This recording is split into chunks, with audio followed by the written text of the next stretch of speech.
So who here has heard of the Rubik's Cube? Right, everybody has. Though many have heard about the Rubik's Cube, not a lot of people know how to solve them. I know how to solve a Rubik's Cube, and I've always been really fascinated with them. So today I'm going to talk to you about the history of the Rubik's Cube, the fundamental process of solving it, and some fun facts to go along with it. So it was invented in 1974 by a guy named Rubik. He was Hungarian and he was a teacher, and his goal was to create a puzzle that was completely impossible. Turns out it wasn't completely impossible. It took him about a month to figure it out, but he did. And he brought it into his class and he used it as a spatial demonstration for his students. Once he realized that his students were really into it and they were being able to understand mathematics better, he thought this could be really big, so he wanted to start manufacturing it and selling it. So this was in 1974, and the US didn't hear about it until 1980s, but that's because in Hungary it was controlled by the Communist Party, and they restricted a lot of importing and exporting from that time, so he wasn't able to get it out. But in 1979 he took it to the Nuremberg Toy Fair, and a guy named Tom Kramer liked the idea, saw it, and he said, hey, no, I'll help you sell it internationally. And according to the Rubik's Cube website, since its release date in 1980, over 350 million cubes have been sold internationally. And I think it's estimated that 1 in 9 people in the whole world have at least touched one and played with one. So now that you have some information and some background on it, I'm going to show you the foundation for solving it. The first thing you have to know about the Rubik's Cube is that there's an algorithm that goes along with it. According to the Encyclopedia of Math, an algorithm is a set of detailed instructions that defines a basic process to achieve a specific result. All that is saying is that there's instructions and there's a pattern to do it. Pretty much the algorithms that you use for it, no matter what, it'll help you get a piece into another place that you want it to go. It's very complicated, so I'm just teaching you the basics. What you have to do is look at the faces of it. So each side is a face. And a lot of people, when they get this, what they say is, oh God, okay, you have to figure out, I need to solve one side first. And they don't really know where to start. If you look at the middle of it, this middle piece right here, this yellow one, that will never move. No matter what you do to it, that piece is never gonna go anywhere. That's how you know what color side this is gonna be. That's the yellow side. That's the green side, because the green one's in the middle. White one's in the middle, so that's the white side. So you have to solve it in layers. So you have to pick a side and just solve it. The first thing you have to do is get a cross going.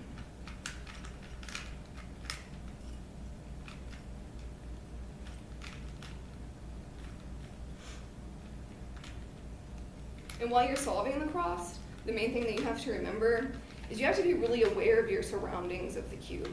So even though I'm solving the white side right now, I have to pay attention to the other pieces in the cube. So I have the cross going right here. But even though I have the white cross here, I have to pay attention to these sides right here as well. So white cross, but this is a blue piece, so I have to make sure that the white piece and the blue piece match up. See what I mean? Once you get that, you have to do the corner pieces. And again, just like I said with the cross, you have to be aware of your surroundings. Not only am I solving the white corner pieces right now, I have to pay attention to make sure that the other colors are coinciding with it.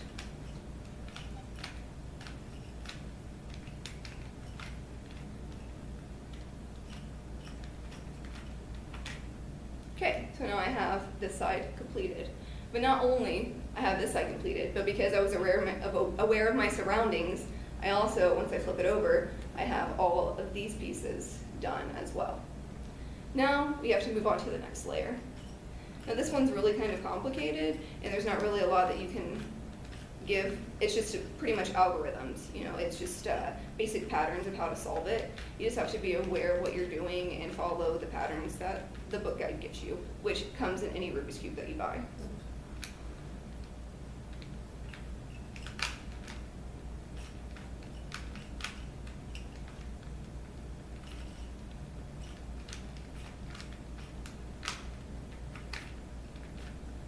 Okay, so I have the second layer completed now. White layer is still fine. I got the first layer, got the second layer, all because of algorithms.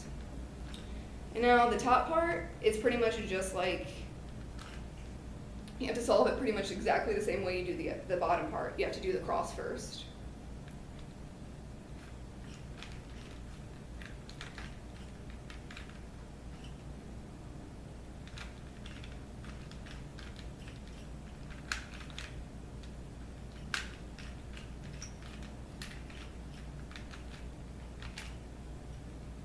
Once you get the cross done, you obviously have to do the corner pieces.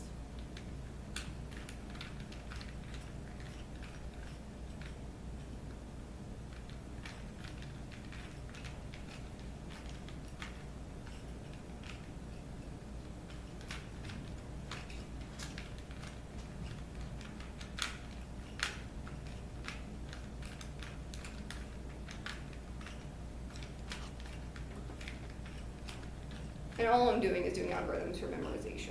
Now you have it solved. And so I want to tell you some fun facts about the cube now that you understand how it works and the basic process of it. There are 43 quintillion ways to scramble the cube. That is a lot of zeros. Also, there's a sport around it called speed cubing. It's where people have competitions to who can solve it the fastest, which is pretty cool. The world record is 9 seconds, and I want to leave you in conclusion with a quote from Erno Rubik himself. If you are curious, you will find the puzzles around you. If you are determined, you will solve them.